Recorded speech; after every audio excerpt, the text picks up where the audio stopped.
ফুলের বাসে, যে আনন্দ পাখির গানে, যে আনন্দ অরুণ আলোয়, যে আনন্দ শিশুর প্রাণে, সে আনন্দ মধুর হয়ে তোমার প্রাণে পড়ুক ঝরে। সে আনন্দ আলোর মতো থাকুক তব জীবন ভরে। নমস্কার।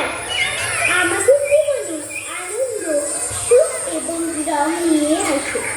প্রতিটি শিশু একজন শিল্পী।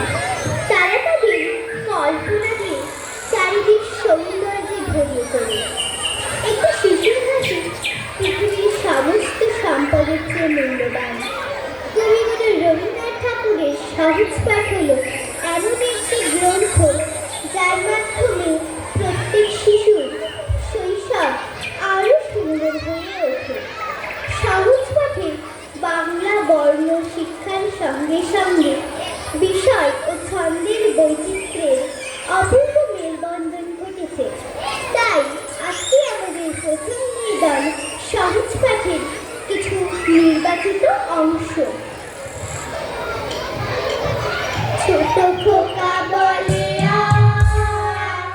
শেখে নিচে কথা কওয়া, হ্রস্বই দীর্ঘই বসে খায় দীর্ঘই, হ্রস্বই দীর্ঘই ডাক ছাড়ে ঘেউ ঘেউ, ঘন মেঘ বনে দিন বড় বিশ্রী, বাকি রাতে ওই হাত দেয় কেলোয়, ডাক ছাড়ে ও খাতা তো বড় হোক।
ভেঙে গেল